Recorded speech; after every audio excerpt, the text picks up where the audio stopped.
What is up, guys? Happy Monday. Hope you're all doing well. We have another episode of the Fantasy Fellowship for you guys today. We're going to be going over my post-game notes from week 6. Now, this is it's a members-only article that I put out on the fantasyfellowship.com. If you guys want full access to it, you guys can become a member. It's only $8 a month. There's also a couple other packages in there that might interest you. So for this YouTube video, I'll probably show the first few games to get you guys kind of just interested in showing some of the data, and then I will cut the video and then continue doing it for the membership. So we'll get it right into it. The post-game notes here. And if you guys are unfamiliar, what I do is I review the snaps, the routes, and the box scores for each game. You can download, when you download the previous notes, it kind of looks something like this. Come on. So you're going to see, snaps, routes, and all the box score numbers with the fantasy points here. And it's just a good little snapshot of what happened in a given game. So first game up here is the 49ers versus the Seattle Seahawks. Nothing too crazy happened in this game. We saw Ayuk, Samuel, and Jennings run most of the wide receiver routes and snaps. Kittle dominated. He came in and out of the lineup a couple times, but he's fine. The running backs, though, with Jordan Mason leaving early, trying to come back, and then being pulled in the second half, we saw a split between Guerendo, Patrick Taylor, and then they used a lot of Kyle Juszczyk, who operates for them as kind of their third down passing back. But we saw Guerendo get 17 snaps and Taylor get 16 snaps. They gave 8 routes to Taylor, 4 routes to Guerendo, and it ended up being 10 carries for 99 yards for Guerendo and 5 for 16 with Taylor. So if Jordan Mason does miss time, I'm not sure how this split's going to work. I would imagine they're going to use Guerendo, Taylor, and Juszczyk. So maybe not all these guys are going to be fun for fantasy. They're never going to give Juszczyk carries. They did give him a touchdown carry, though, but he does have very minimal PPR value. But I'm hoping that, if Mason's out, we can maybe use Guerendo as a potential guy that gets double-digit carries. So keep an eye on that. Otherwise, big game from Kittle. Debo with the big play touchdown. Still nothing really happening with Ayuk. Jennings is really not a guy that I'm comfortable starting in my lineups. But Brock Purdy, man, continues to play well with this offense, so keep using Brock Purdy. On the Seahawks side, we have Jackson Smith-Njigba continuing to lead the team in snaps and routes. 5 for 9 for 53 yards. He's a steady wide receiver, 3 full PPR. Metcalf could have had a huge night, but he only caught 3 of his 11 targets for 48 yards. He did have a touchdown called back, a kind of a bogus penalty. Really, Kenneth Walker just didn't get set when he went out wide. So it could have been a much bigger day for Metcalf. Continue to fire him up as a wide receiver too. And then you got Tyler Lockett, 4 catches, 8 targets, 65 yards, and a touchdown. He's going to continue to be a wide receiver 3 flex. And right now, the Geno Smith offense is just throwing the ball a ton. He finished 30 for 52 pass attempts, over 300 yards, a touchdown, and 2 interceptions. So Geno Smith, man, I know it wasn't a great fantasy output, 12.48 points, but he continues to throw the ball a ton. They even got Noah Fant involved, 6 for 63. And Kenneth Walker right now, oh my goodness, he's profiling as a top 5 running back. And I forgot to add the rushing touchdown here, so he should have had 20.9 fantasy points. So I'll get that updated. But huge day for Kenneth Walker, and he's moving up my rest of season rankings. He's probably a top 5 running back right now with this usage. So I like what the Seahawks are doing on offense. It's not translating to wins right now, but it's very friendly for fantasy. So that's the 49ers and Seahawks review from Thursday Night Football. Jacksonville Jaguars and the Chicago Bears in London. Jaguars only put up 16, the Bears 35. Overall, though, I think there's some optimism here from this offense. We saw Evan Ingram come back. He caught all 10 of his targets for 102 yards. He did lose a fumble. I think there was 2 or 3, maybe even 4 drop touchdowns in this game. So the passing offense here, for fantasy, this is yielding to potentially be a fruitful fantasy offense because we know the defense is bad. They're going to have to continue throwing the ball. Trevor Lawrence looked good, 23 for 35. Again, we mentioned a few drops, 234 yards against good Bears defense, 2 touchdowns, 1 interception, and he added 17 yards on the ground. 17 points against this Bears defense is pretty good, and he could have had a bigger day, with the touchdowns. But the running back room, Etienne leaves early in this one, 3 for -1 as a rusher, 1 target, no catches. Bigsby only mustered up 7 for 24. They actually relied heavily on D'Ernest Johnson in this game. He ran 25 routes, 2 for 16, 6 for 28. He's kind of the direct replacement for Travis Etienne in this offense because they trust him on third downs. You can see 25 to 7 routes.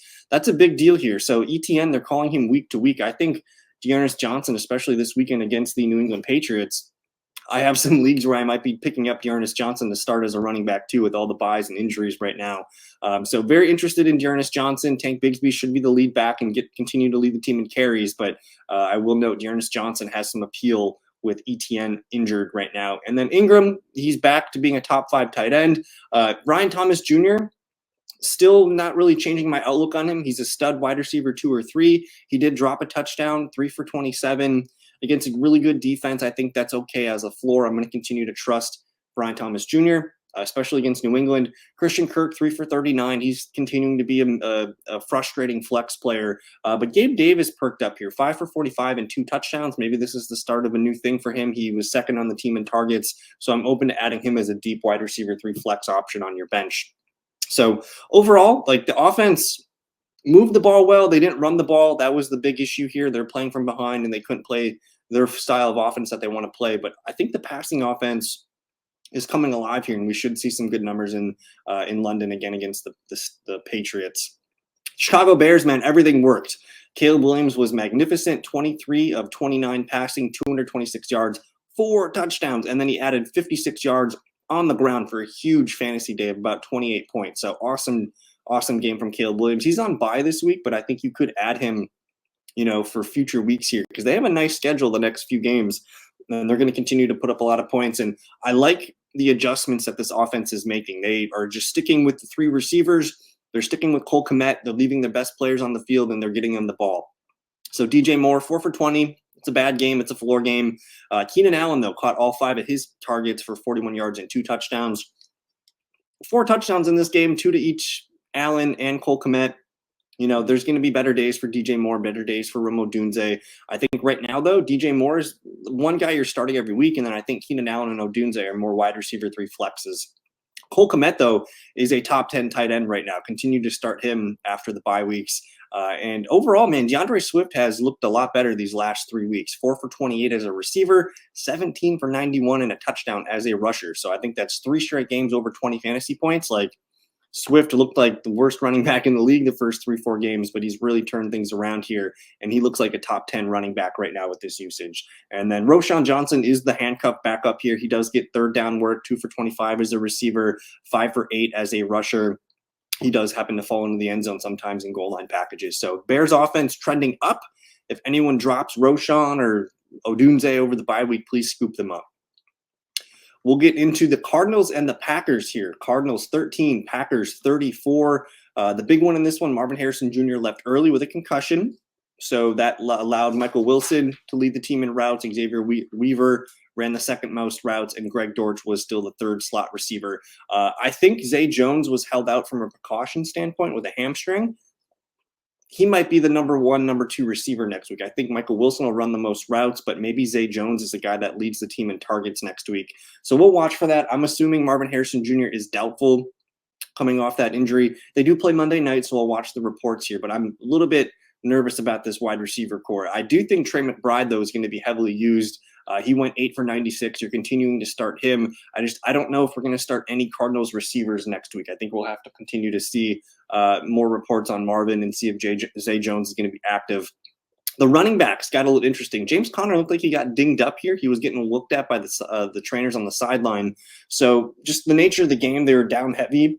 Emari Demercado led the way with snaps, 19 routes, 5 for 39 as a receiver, 4 for 25 as a rusher. He's been a pretty good backup the last couple seasons here, and he might be a guy worth monitoring in deeper leagues here. James Conner, I'm still going to continue to start him, but you have to, this is becoming a reality now. The Cardinals have gotten blown out 2 of the last 3 games here pretty badly, and Connor's been kind of phased out of the offense. He did lose a fumble in this one too.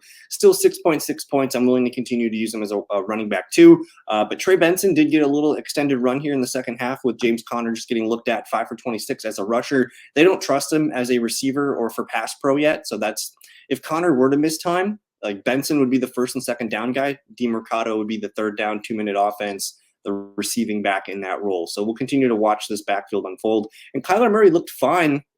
Didn't really run the ball much, 7 for 14. The Packers contained him pretty well. And with no Marvin Harrison Jr., they were able to kind of sit on those outside receivers and just let Trey McBride eat in the middle. So he's starting to not look like a top 5, top 10 QB right now. This offense is frustrating. We need Marvin Harrison back. I'm hoping Zay Jones brings a little bit extra to this offense. But overall, we're kind of nervous about our Cardinals offense.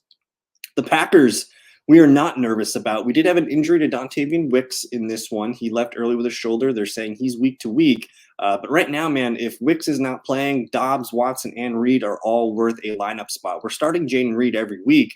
But now if Wicks is missing time, and you can see they pretty much only run 3 receivers here. Romeo led the way with 30 routes, Watson 26 routes, Jayden Reed 24 routes.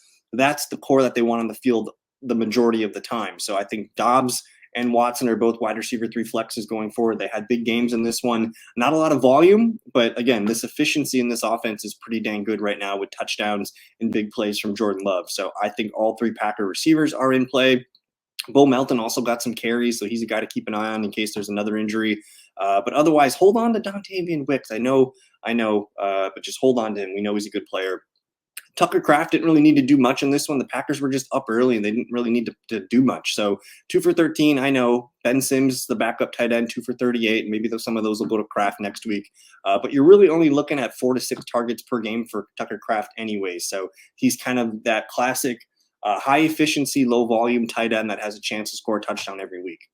So continue starting Tucker Kraft. Now we have Josh Jacobs here leading the way with 22 routes, 18 carries for 62 yards, 3 for 28 as a receiver. I would have liked him to get into the end zone in this one, but you still get your 12 fantasy points. Emmanuel Wilson came in and got 7 for 54 when the game was out of hand. And then Chris Brooks is the RB3 right now, but I expect Marshawn Lloyd to be maybe back this week or week 8. So keep an eye on that. Otherwise, Emmanuel Wilson is the handcuff. And then Jordan Love, don't need to say much. He looks back. He's fine. No really issues with that knee. 5 for 13 as a rusher. He looks like he's operating at full health again. So there you have it, Cardinals and Packers. I'll review one more game here for free on the YouTube channel for everybody on the Fantasy Fellowship. But then we'll chop the video and then we'll continue for the members here. Colts 20, Titans 17. Joe Flacco, man, 22 for 38, 189, 2 touchdowns, an interception. He looked fine in this one. Didn't really have a lot of success down the field. Alec Pierce, 0 for 4 on his targets. Michael Pittman Jr., though, 3 for 35 and a touchdown. And Josh Downs, I think he's their best receiver. 7 for 9, 66 yards and a touchdown. Now, when Flacco plays, it's obvious he can float 2, sometimes maybe 3 fantasy receivers. When Anthony Richardson plays, we still don't know what we're getting from a receiver standpoint. So I think as of today, they've already said that Anthony Richardson's on track to play in week 7. I think Josh Downs is really the only guy that I'm okay with as my wide receiver 3 flex. We need to see more, but we do have this clear wide receiver 3 rotation here with Pierce, Pittman, Downs, and a little bit of Adonai Mitchell, who he's still a dynasty hold. Don't know if we need him for redraft right now. It looks like Michael Pittman Jr. came out healthy in this one. So receivers, it's going to be a Flacco, Anthony Richardson situation. I think Josh Downs is the one that I want, though, if I'm having any Colts receivers. I don't really care about the Colts tight end, but it looks like when Flacco's in, Mo Alie-Cox is in play as a deep tight end 1. And then the running backs, man. No Jonathan Taylor. Trey Sermon gets 18 carries, but only 29 yards. No targets after catching 5 or 6 passes last week. So a really ugly line here. I know I started Sermon in a league and was let down. I think we can move on from Trey Sermon, assuming Jonathan Taylor's going to be back this week. And I just don't know if I want to play Sermon again, which is with this bad output here. Tyler Goodson was the more effective runner, 8 for 51, 4 for 14. He's kind of that third down, 2-minute offense back. But who knows?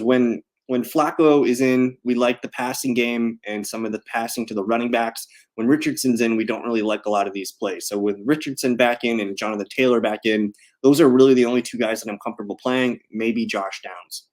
Now the Titans, this offense looks like a mess. I think Tony Pollard's the only guy that we care about. We did see Tajay Spears get dinged up, and he's week to week. I don't even want to talk about Ridley, Hopkins. You can maybe use Hopkins as a deep wide receiver 3 flex, but Ridley, not right now, not a tight end. It's really Tony Pollard who continues to rack up a lot of touches, almost 18 to 20 touches per game right now. So I like Tony Pollard. He is the offense for the Titans. And that's going to do it there, guys. If you guys are interested in seeing more, please consider becoming a member at thefantasyfellowship.com. Again, you guys can get downloadable charts like these, and I just continue to give out my input. So check those out. I'm going to hit the outro here, and then I'll resume the video for the other guys. Peace.